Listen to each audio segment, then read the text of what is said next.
I'm Rebecca. And I'm Hunter, and this is the Family Showdown!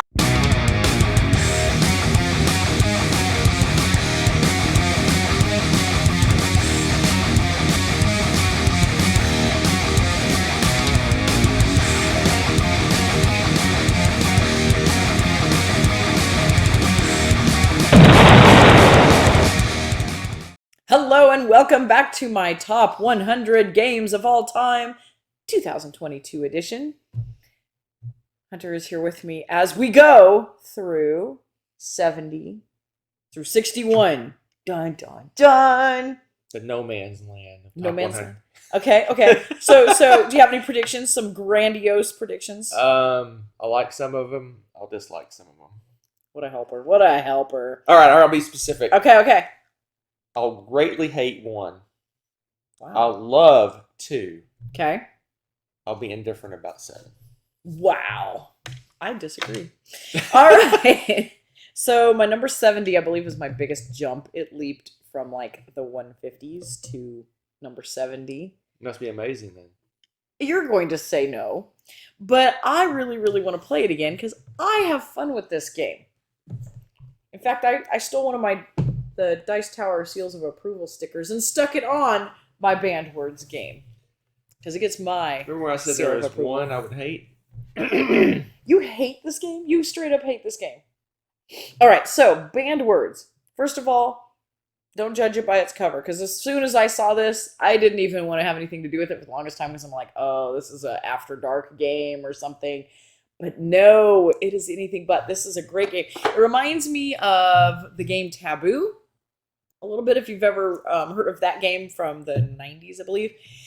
So in this one, you have teams of people, and the other team's going to get to see what your words are going to be first before you try to get your teammates to guess the words. So what's going to happen is, as you're each looking at those, you're going to pick some words that you think the clue giver is going to use to give their teammates, ideas to guess. So for example, if you had chicken, you might write down KFC on your card, things like that. Now, if Hunter uses the words that I put down on my card, we get points. Okay? So as they're getting points, we possibly can get points too. So it's great. So everybody's like listening as they're doing their clues and vice versa, because we're trying to see, who's going to mess up. So you're using really off-the-wall words and trying to use wacky doodle things. It's like Taboo Plus, right? And it's a load of fun. I have a lot of fun with it, with the right game group. If you have a rules lawyer... Yeah, notice I'm looking up the rules because I have comments to make. Then it's annoying because some people just don't enjoy the spirit of the game. Some people just want to play the game by the rules. Oh my gosh. So banned words. So the way it works, she explained it. If you say one of the words we've written down, but there's rules on giving clues. Well, yeah. And every time I call people on these rules, I got yelled at.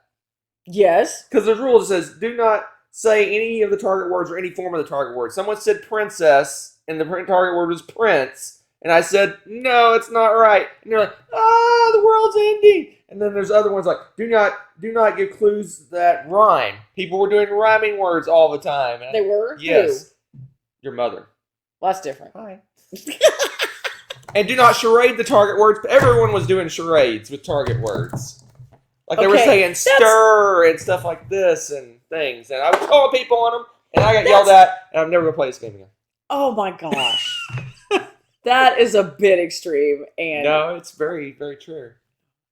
It was like when I played the last time I played this, it was a string of just continually breaking the rules, and then you're like, who cares about the rules? Let's just have fun. There's rules in games for a reason. You were picking things that were much more nitpicky than what you described as examples. Yes, you were, because oh my goodness. No. Anyway, banned words apparently banned in this household with Hunter. Great with most groups. Am I not part of those most groups? No, not anymore. Not anymore. Sorry if I follow the rules in games. Oh my gosh. That is, oh my gosh. Anyway. I'm banned from banned words, eh? Yes, you are. Clearly. No, it's a fun game. It's a lot of fun. It's all right. Hunter's a boo. It's okay. It's just that people are loosey-goosey when they play this game. because there's very specific rules on how you play. What's number 89 or 79 or whatever we're on? 69. My number 69 Some 9. tanked from number 18, and I know Must why be a this game is. I love. It's not a game you love, which is probably why it tanked. However, you did love me enough to make this. Oh my monstrosity. goodness. Sorry about the noise putting this on the table. This is Dominion, at least our Dominion. Hunter made a masterful Dominion briefcase of doom for me. You're going to show off your beautiful work. Look at this. Even room for the rules to fit in top. Look at this. He even printed up and laminated nice little category thingies so that all my cards are in here. Oh my gosh, I love Dominion. The granddaddy of all the deck builders. Rightfully so. Careful, you gotta... Careful. I know, I got it. And what's great is they even have an app that you can use to mix and match a bunch of different portions of all the different games together and make random games. And so we use the app, mix it up with what we have here. We don't have everything, but we have pretty close. No, we've missed several. Well, that's true. There's been more that's come out really since then. But for the most part, we have everything we could want. I don't think I'd want to add any more. And it is just really good. It's if you haven't played Dominion, you should do that just so you know about deck builders, because this is like the OG big time deck builder that became really popular. And you draw up your cards, you try to buy stuff, do actions and whatever, maximize all that, try to get build up an engine to get victory points.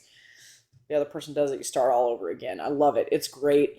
There's so much variety with all of the different expansions and variations to this game. I really love using that app to randomize it. We have a lot of fun doing that because each time you get a completely different game. There's really no way to have the same game twice, especially if you have more than one version of this. It's a fantastic game. And with the different variants, you have different types of victory points. There's different ways to get some victory points on them. There's different money values. There's different action cards. There's different ways to draw more cards. You name it, they've done it. It's pretty cool. And they seem to be continuing to make more variants all the time. I don't know. We haven't played the most recent stuff, but yeah, they're not only they're coming out with new expansions, they're redoing all of them as second edition. So it's anyway, Dominion Overload. This is a good one. I'm coming to feel that I'd rather just play kind of bare bones. Really? Yeah. I mean, it's just when we do, it's fun doing the randomizer and picking all the different things, but then I have to learn 17 different rule books to play the game. Whereas if you just play base game, we could throw down and not even think about what we're doing. So. True. Yeah. So you could mix it up with just the first couple expansions, because that wouldn't change anything then. You probably can do the first 4 or 5. Yeah. Without some ones that have the trading posts and all the weird stuff. All the other stuff. That's true. But it again, crazy amount of variety. I don't even want to calculate it with all the expansions and stuff you packed in this. Oh, it's billions probably. Yeah, it's pretty wild. So you want a game that's never going to stop being different? Dominion is it. It's good stuff. Huh. Can't touch my gosh, the big boxes again. What is that? Oh. That one's not so much this big right on top of banned words. And crush it. Yeah, you'd love that, wouldn't you? All right. This one dropped, and I think it's because a reason I'll explain later. But it's 44, dropped to 68. And it is a beauty.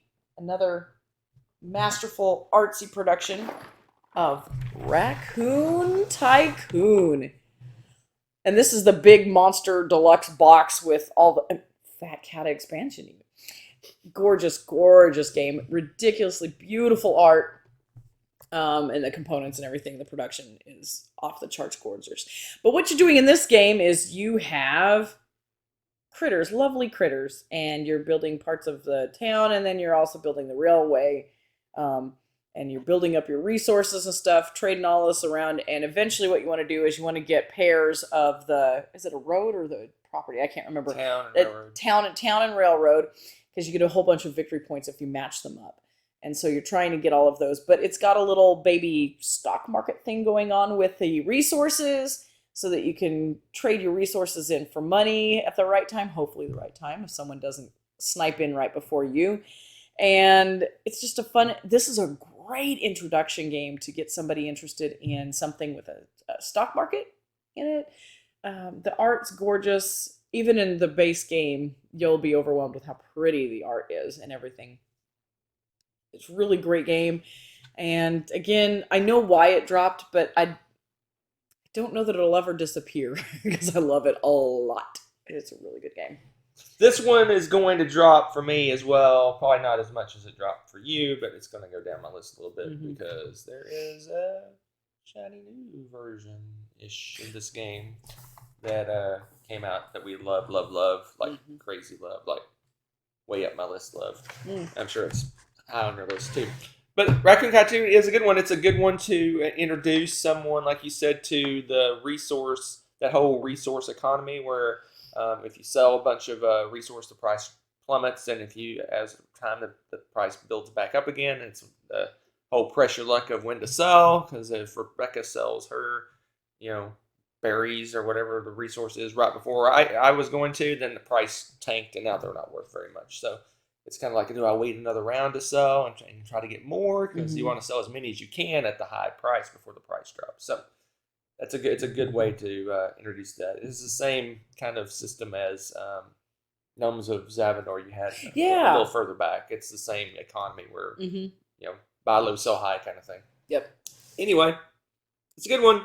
Probably don't have to go crazy, super deluxe like we did, but we liked the game so much we did. I mean, if you're going for the whole board games as an art thing, you might as well go for the gusto and get all the good stuff. The art on the animals is fantastic because you get sets of animals too, and they have different, dogs and cats and raccoons and if you get bunnies. The promos, you get the bunnies. I'll put this heavy box right on banned words with Dominion. I think I see a pattern here. Well, you'll have trouble smashing it with the next game. My next game dropped as well, and that's probably just because of my preferences for what games I'm playing right now and whatnot. My number 67 was my number 39? So we're in the same range as Raccoon Tycoon was. But 67 is the cute little box that is Targi. No comment. Wow. This is a... What comment I'm going to say? I don't know. It's a good game. It's just... I love this game. We played this game a lot. We did. So this one is one of those that, again, this is not the original box. This is the expansion box. We decided to keep all of it in the expansion box. We hesitated for a long time because it took forever for them to get this expansion, and they were like, we really loved Targi. Right. Weren't sure we wanted to mess with it. The expansion's great, though. Brings in an extra resource, if I believe, or... I'm trying to remember a bunch of different As I actions. said when we were talking about Tabanusi. Yeah, it's like I have no memory of this expansion. Because we only played the expansion like once. I know it adds like sandstorms or something. Yeah, it has a bunch of different things going on, and you have some different options that you can do. Yeah, there's water is a new resource. Yeah, right. See, look, you got this. You got this. So, but yeah, you're 2-player, and you have a little grid of cards, and it's got resources and stuff you can do. But the way you place it is you have little meeple dudes, I guess, and you're going to set them down one at a time. And one of them is going to go across, and one's going to go down, and you're going to get the card where they intersect. And then there's some rules on how he and I can't block each other. You can't go in the same row I can. So effectively, I'm kind of blocking off an entire row of stuff from him, potentially, unless he finds a way to meet it up vertically or something. So you have to be really careful as you're positioning your little guys, trying to figure out what cards you want. And then, of course, after each round, they're replaced, and you start all over again and do this. And you're collecting sets of stuff. And some of the cards that you have, by position, you're kind of laying out your own little player map. And you can get victory points based off of who's attached to what and sets and different things like that. There's a whole bunch of different little mini-game action going on over there. I love this game. It is a lot of fun. It's a great 2-player game. It takes up a bit of space on the table, so this is not one that you could play just about anywhere. But you can definitely take it anywhere because it's a nice small box. And you could probably put this in a baggie or a quiver or something pretty easily as well. Fun game. Targi. Here's what I got to say about this. What do you say about this? So we played this game a lot, the original game. A lot. Because the expansion didn't really exist in the U.S. for the longest time. And then we stopped playing it because we played it so much. It's true. And then we got the expansion, and we played it a couple more times. And we haven't played it since. So I'm shocked it's on your list. It is a great game. I love but it, it's not one we reach for anymore as much. It's dropped. It's dropped for sure, but we don't reach for this one as much. But it's an awesome 2-player game. Mm-hmm. It's if you want an interactive 2-player game, this is definitely one because, like she said, the blocking thing will make you flip the table. I need spices badly. There's only one spot on the board to get them. Yep, I take it. That's how that works. Yep. All right, so Onward and Upward. This was also in my 30s to 40s range. It was 41. Communication dropped. I know it dropped to 66. This is my number 66 now. Oh, this one's just lack of play. It is. It's one of the prettiest games still that we own. It's still very pretty, and that's this could have very well been on our list of games we haven't played in years. It's true. I think. Maybe. I don't know. We'll have to look and see. We might have gotten it played when we did a huge list of going through every game. I think we played it. I think we played it. You're right. So it's just within that window, right? This is Days of Wonder. I should have known. Days of Wonder, man, pretty games they produced, and this is just one in a string of several that were just gorgeous. So this one, you are little boats. There's all these different little colored boats, real cute. And you are sailing around to these little islands, and you either want to surround your islands with certain patterns of boats, or you want to sail to the island to get resources off of the island. Different victory points and stuff from each, because you're kind of like completing a little mission by using the colored boat patterns. And you're getting cards that have victory points on it from that, or you're collecting resources that you can trade in to get different boats or different things or victory points. These are the little things that are on top of the islands that you can get, and they have different patterns and colors to them that you can get as well. Beautiful art throughout and colors. It's very bright and colorful. One of the things that I love best about this game, though, is how you do player turns, and the actions will have, I think it's like 9 different little tiles that you choose from. This was one of the first games that I played, for sure, probably you too, that had this action selection thing where it's like 1 through 9. And if you want to be the first player next turn, you want to get the number 1. Well, the actions and the amount of boats you get from that one are pretty weak, but you get to be first next time. Meanwhile, you get all the way to number 9, and it's got an insane number of cool stuff that you get to do and this and that, but you're going to be dead last.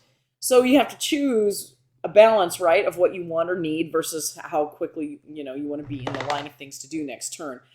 Absolutely love that action. I fell in love with that, and the art and everything. I'm just a total sucker for this game. And that is Yamatai. Hunter is not nearly as fond of it as I am. It's okay. It's a good game. It's not anything that blows me away, but I'd play it if offered, and it's good. It looks good. It's fun. I like the superpowers you can get. Mm-hmm. Building a little route with little boats is interesting. Mm-hmm. It's a good game. It's always one that gets brought up for board game covers, so it looks really cool. Yeah, it's a good. It's nothing that really. I mean, back in the day when we played it, I mean, it was interesting, but there's nothing that really stands out about it now. It seems there's nothing. Okay. Nothing that really. I like gimmicks in games that draw me back, and this one really doesn't have. Yeah, it's not super gimmicky. That's true, but it's very smooth gameplay. Again, the art is just gorgeous, and the color scheme that they picked. And I think, does it say how long it plays? Because I think this is in the 90-minute. No, I think this is in the 90-minute sweet spot. 45. Oh, wow. 40 to 80. So for 40 us. to 80 for us, about 45 minutes. So it's a quick game, too, on top of that for 2-player, which is awesome. Yeah, it looks like it's 20 minutes a player is what they're estimating. So. I don't know. All I know is that we love playing this 2-player. It's great. I think with more players it'd be fine, but it would probably drag out a little bit. Love it, love it, love it. Still on my list going strong, Yamatai. Oh. Okay, this one. Oh, wow. So this was 64 last year. It's 65 this year. So I'd say it's in a pretty good place. No, you hate it more. Apparently, I hate it tons. Oh. So my number 65 is Coimbra. Brah. So this is, oddly enough, lots of dice. I know. Shocking, right? There's kind of 2 parts to the board, though. One part is this dice placement thing where you're recruiting cards based off of your dice and the color of the dice you're using, blah, blah, blah. And then on the other half is this map that you're going to be using with the cards and stuff that you got manipulated to move around and get some spots on the map that give you benefits and gain points and all sorts of things like that. So you're going through and you're bidding and trying to get cards and build up a little like engine, so to speak. Over here, you're placing spots on the map, and then the colored dice kind of help you with what kind of actions you're going to get and this and that. And I love the variety of play. I actually really like how the dice work out because there's lots of different ways to mitigate it and backup plans.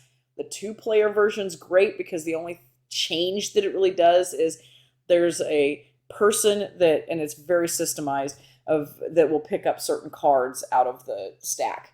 So it's really easy to play 2-player. I love it. You've got 2 different monetary systems. It's like coins and I don't remember what the other... We call them knights or something. Yeah, we have a dumb name for it because we always forget the name of it. But you've got 2 sets of money. And you can use those besides buying cards and spending and this and that. Is you've got a victory point set of cards at the bottom of the board. And you have to actually buy into those. So at some point you're going to have to purchase... And I think there's 3 for each type of money that you use. So if you think at all you're going to get victory points in one of these categories, you want to take some time. And it's a chunk of money. Money's kind of tough to come by. So you have to invest in getting your victory points. It's really an interesting mechanism for the game. And you could be doing amazingly well at the game, but if you don't invest in setting up your victory points and stuff, you will lose. So it's an interesting balance that you have going on with it. Now I gotta know what that's called. We always call them shields, I think. Guards. They're guards. They're shields. They look like a shield. Money and shields, that's what we call them. Guards, huh? Yep, this is a good one. This one's solidly in our 90-minute Euro rotation. Mm-hmm. We bounced back to this one pretty quick because we picked this one up pretty fast. Mm-hmm. Even though there's a lot going on, it's kind of intuitive how it works with Yep. the 4 tracks and the map and all this stuff. And I like achievements. I like games that you have something to work for. A lot of games just throw you out and say, go get points. Victory points, yeah. I like games that say, well, you can do that, but there's these cool things you can do that will give you more points. You're like, oh, I'll do that one and that one. And Yep. I don't want to do that one, but maybe I'll do that one.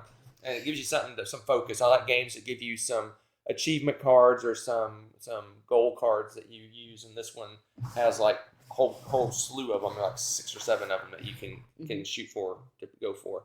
And it gives you, I don't know, because we jump in and out of these games so infrequently, you kind of lose like what do I do to get points again? And those cards give you direction. So that's the catch. I like games with a catch, and this one has achievements. I like achievements. And it's a good one. It plays fast, easy. Like I said, easy to learn. If you like dice drafting, dice placement, tracks, achievements. It's got a little bit of everything. Yeah, I like traveling on the little map and trying to get as many places as possible because they give you benefits and stuff too. It's really cool. Yep. So a lot of stuff going on with this one. It's a good one. It is a goodie. It is indeed. That's my 65. My number 64 dropped a little bit. It was 51. It's a heavy beastie though. It's a beastie. Let's see what we got. One of my faves. Oh, from my boy, dear. Sorta. You're like only one beating the drum of this game. I don't know what it is about CO2. The theme kind of bores me, I'll be honest, but the gameplay is fantastic. It's smooth. I love the way it flows, and it makes sense to me. So you're going through, and I love it. This is, again, another thematically heavy Euro by Vital Lacerda, and this time, it really sounds like you're watching that boring part of Star Wars where they're always in committee or something, and you're like, woo! Because you're like the UN, and you're negotiating and stuff, and you're deciding on which part of the world you're going to go work on trying to cut CO2 emissions. I'm not kidding you. The theme sounds horrendously dull. But the way you move around and you get map of what place you want to go adjust, and you have to match that up with where you're actually going, and you move around, you shuffle around your little committee people because they're also shifting around and stuff. Wow. And it's another game where your turn is deceptively simple. You only have, a handful of things that you can do, but then they branch off, and the repercussions of everything that you're doing are pretty long-reaching, and this and that, and you can affect things turns ahead if you're careful with your planning. Whew. Also, what's kind of cool with this is there's a cooperative version and a competitive version to this, where you work together to save the planet. We tried it one time. Yes, we tried the cooperative version. The Earth was mean to us. The competitive one's kind of nasty too, because it's almost semi-cooperative, because there's some spots that need targeted. Everybody needs to chip in and help and work at getting rid of the emissions there before it becomes overwhelming, because it hurts everybody. So if you decide to be kind of a butt and you're like, I'll let him deal with it, man, and then somehow he can't or doesn't for whatever reason, everybody's toast. So it's an interesting push and pull that direction, as well as you're trying to manipulate your way into saving the planet. So, not his favorite. The mechanisms in this game are what really sent me. The theme, not so much, like I said, but really surprisingly smooth game. Yes. So, this is my least favorite Lacerda game we've played. Least favorite Lacerda game we've played. I enjoy it. Don't get me wrong, I still enjoy it. I probably give this like an 8-ish. But here's my problems with the game. So, one, the cooperative version is right out. Get that. That's garbage. The competitive version of the game is very fragile, because this thing about this is a heavy Euro game, which people that tend to play heavy Euro games are very, very strategic. I got to do the best I possibly can for myself. I don't want to say they're selfish, but they're very hyper focused on how do I maximize my score and what I need to do. This game, you have to kind of throw that out the window, because you cannot. If you go, I'm going to do what's best for me every turn, the game's going to win, and no one's going to win. The game's going to defeat the players. So you have to kind of put a little bit of that aside and go, okay, hey, we got this situation over here in wherever the Middle East or whatever region it is really we got to fix this. Yeah. If you do this, I'll do this, and we'll fix that, and then we'll go about our business and start playing the game again. A lot of heavy Euro players are going to despise that, and a little part of me kind of does. I think normally I would too, except that I really think that fits with it does. the theme. That's exactly what it's supposed to do. But I think it's a mix and match between players and play style and the way the game works. Well, I'm not just going to play this willy-nilly with anybody. I'm just saying. Right. I mean, yeah, that's true. And we did play the cooperative, and I think the Earth was. I think we barely lost that. We came really close. And then we played it competitively, and the first time we lost, and okay, we got to change how we're playing, because this isn't working. Like we will. Then we played it again, and we won. And played again, and we won. So one of us won. The game didn't win, is what I meant. Yeah. Ultimately, but yeah, it's different. It's very weird, because that's why I like it. You don't see semi-cooperative is probably not really the proper term. It's you got to grudgingly cooperative. We have to work together to stop the game from winning, so that one of us can win. Mm-hmm. And that's just it's a great concept, but least favorite Lacerda of the ones we played. We played how many? Oh no, it's not my least favorite. Mercado de Lisboa is my least favorite. Oh my goodness! How dare you? So the least favorite of the big game, Lacerda games. Okay, so we got Kanban, Weather Machine, On Mars, Escape Plan, Vinhos, Lisboa, and Galers, and then CO2. But you like this game? I can't believe I let you sit here. Okay, but yeah, no, it really is. It's not going to be everybody's cup of tea for certain. It is going to rub some people the wrong way, I think, the way the game works. Yeah. But at the same time, the gameplay's so smooth. Because it's not just the games, it's not just you're fighting against the game. All the players are fighting against the game. A lot of games are punitive in terms of, okay, you're going to lose some points if you don't do this thing. This game, the game just flat out wins, and no one wins if you don't work together. Right. And you cannot focus on yourself completely and defeat the game. It's true. It's true. It's true. All right, so this dropped. All these are dropping, man. You're just like hacking and slashing these games. Well, there's a lot of new games. Oh. A lot of new games. Surprisingly amount of new games coming up. But this one probably partly because of the new games and partly because I'm punishing it because we haven't gotten to play the whole shebang in a long time. Was 47. It's my 63, and it is the beast that is the colonists. Don't let the size of the box fool you. It looks like just an ordinary box anymore in the day and age of all these ginormo, ridiculous, like meteor-sized things. But this is bang for your buck, a whole lot of game. I would argue it's 4 games. Because what happens is you've got 4, I believe it's 4, big eras to this. And you can play one of era 2, eras 3, or all 4 and make it an epic day of gaming. What I love about the colonists is it starts out, like Hunter likes to joke, you're smacking 2 sticks together, and pretty soon you're building up, and then you've got bricks and steel and blah, blah, blah. And so each era's got its own resources, and then as you advance to the next one, you're going to get a new resource and some slightly more complicated gameplay. It like ramps up a little bit each time until you get to that 4th era where you're doing everything, and it's just, the modern age. It is really a cool game. And I can't remember the last time we played. I don't think we played the whole thing last time. Or was that the last time we played it? It's been a while since we've been able to play. Played the whole thing the last time. It took all day. Not all day. It took a chunk of the day. A chunk, but so cool. I love games. That's something about a game like this that I really like, though, is if we don't have time to do something crazy, we could pull out and do one era or whatever, now that we know how to play all of it. Or we could just go crazy. And, so good. I love that. It's got, like, worker placement and resource management. And I believe, isn't there a map?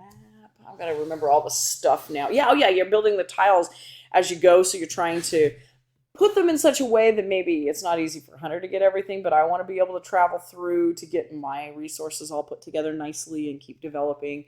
Sometimes we grudgingly kind of accidentally make it advantageous for the other. It just depends.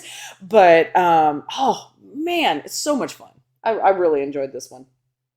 What do you think about colonists? Yeah. It's not super heavy. So no, it's actually, it's more of a journey than it is a difficult in learning. And especially if you start off and run through the whole game, the first era is so simplistic, and it teaches you. It gives you a foundation for the stuff you're going to be doing in the future eras. It's the same. It's a similar gameplay, but just slightly more complicated in how you gather things. But yeah, what's cool is, like she said, you can jump. It's 4 eras. You can jump in you can do any combination that you want, and it gives you rules for, okay, if I want to just do era 3, this is how you start, how you set up, and this is how it plays. If you want to do 2 and 3 or 1, 2 or whatever, you can. It gives you rules on how all those are going to work, and then you can do the full blown thing. And that's more of a, like I said, it's more of a journey. It's interesting to see how your town develops, your little area town. I guess it's a village or something, develops and changes from.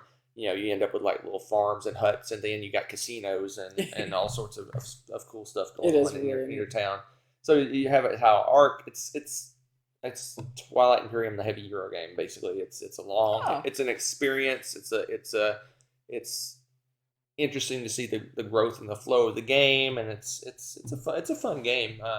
It uses you kind of mentioned that you have a little worker pawn that you're moving around the board to do different actions, and there's rules and limitations on how you move, and you can develop those and improve those with different things that you can add to your little village. That maybe instead of moving 2, you can move 3, or you can skip over 2, or whatever you're moving. Yeah, but some of it's costly too, or if we cross paths, you have to pay, like a tax or something like that. So you really want to try to avoid that extra cost because your resources are so important as you're developing all that. But yeah, if you go full on the whole game, you're talking 4 to 6 hours. But it's probably an hour to an hour and a half an era. So if you just do one era, it's an hour and a half game. So it depends on what you want to play, what you want to experience. But I think the best experience, for me anyway, is starting at 1 and then decide how far you want to go. Do I want to just do 1? Do I want 1 and 2, 1, 2, and 3, or 1, 2, 3, and 4? I just like the arc. If you jump in at 3, you have your town's already developed. You have all this stuff, and you kind of just jump in the middle of it. It's like jumping in the middle of a video game halfway through or something. Yeah, it just feels. I always like starting at 1 and then figure out, okay, we have 2 hours. Let's do just 2 eras, or we have 3 hours. We'll do 3, or whatever. Right? It's a good one. It's heavy. It's not for everybody, but it's good. Yep. Staying strong. Put this on top of banned words over here. Yeah. My poor box. Oh my goodness. Oh my goodness.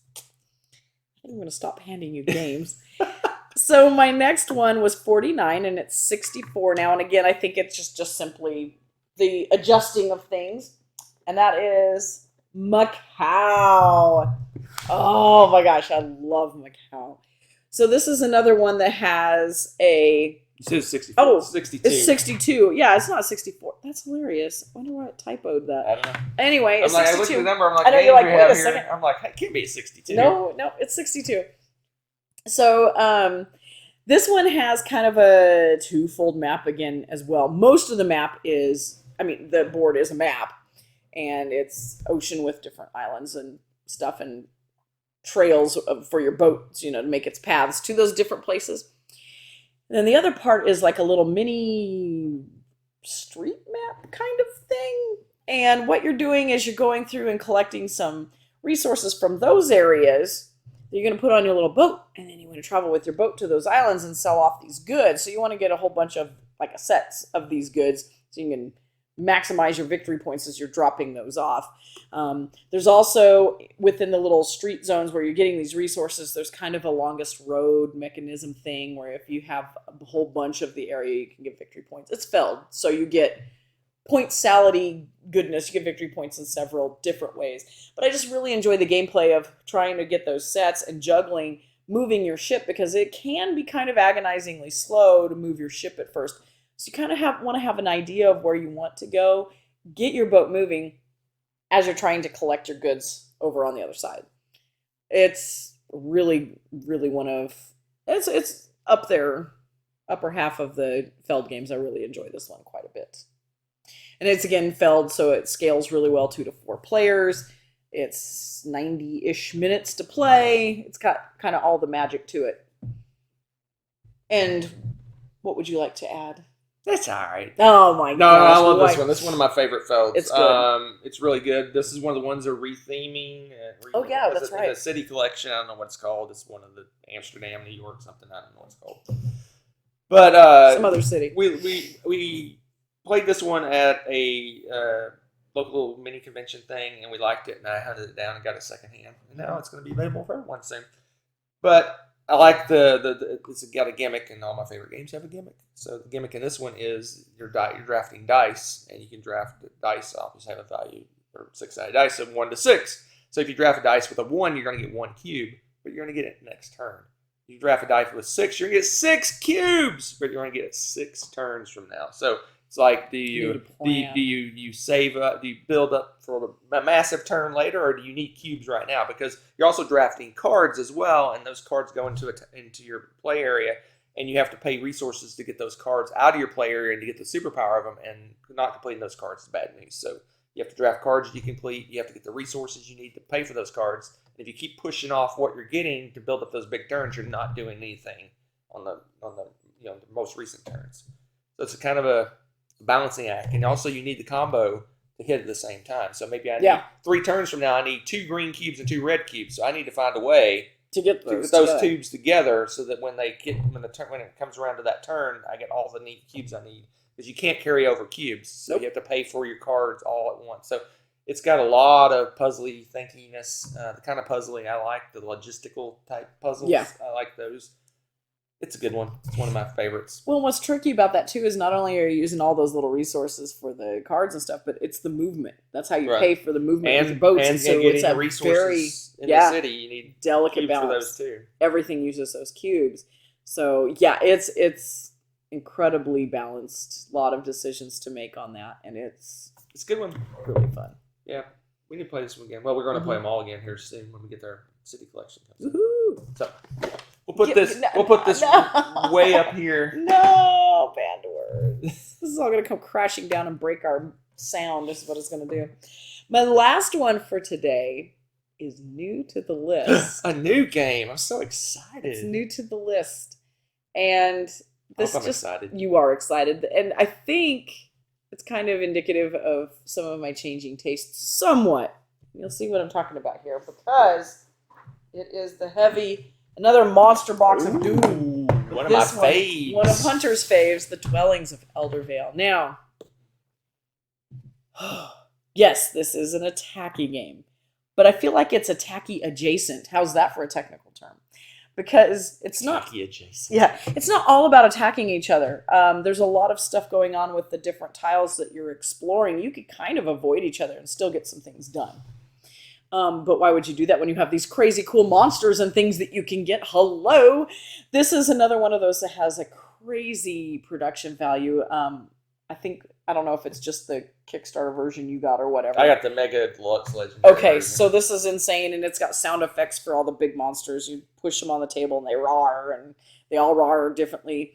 But I love the way you move things around in the game. You have these little meeple guys, and you're doing stuff. But if you want to make a permanent base, you put a little hat on the meeple, and it becomes a dwelling instead. And I love it. It's ridiculous, but it works.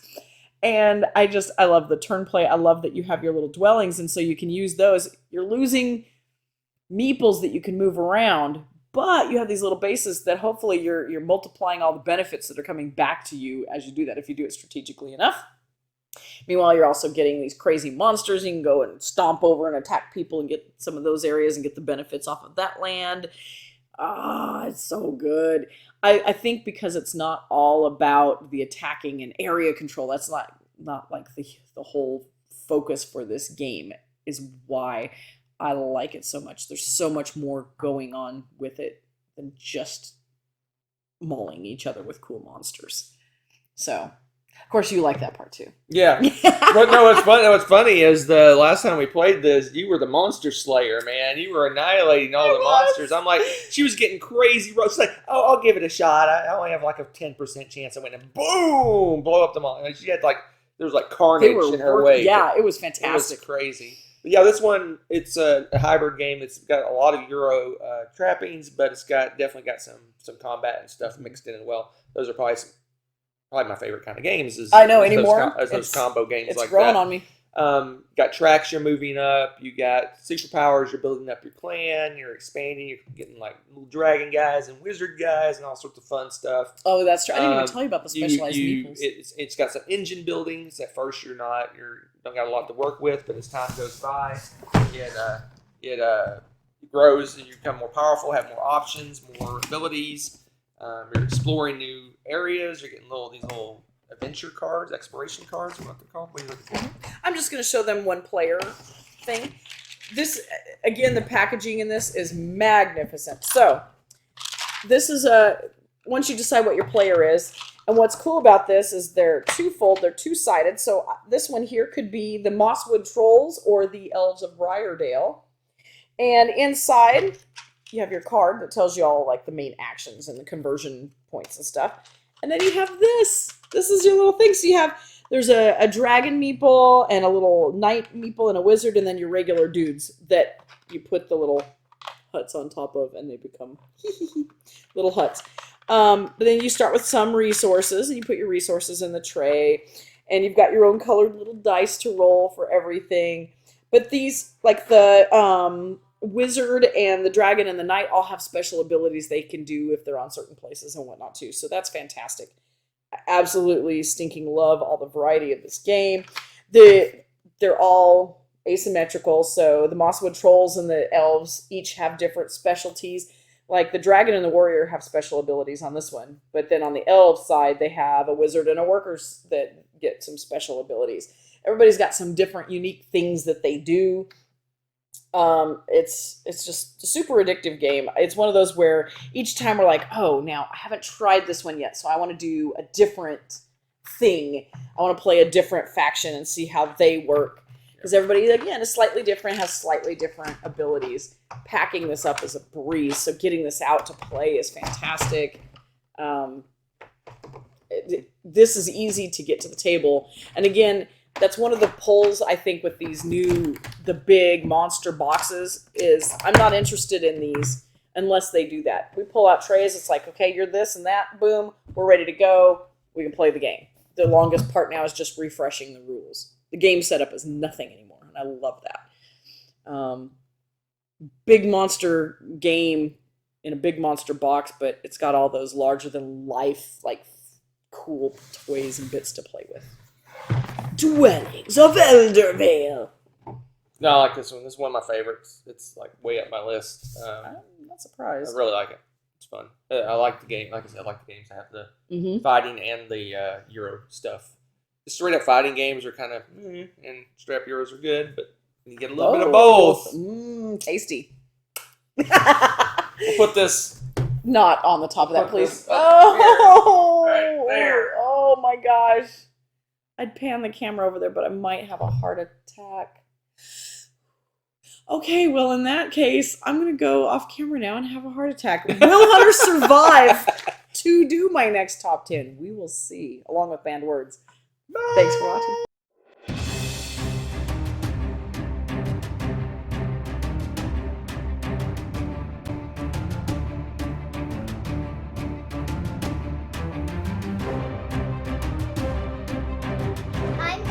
I'm Katie. I'm Rebecca. And I'm Hunter, and this is The Family Showdown!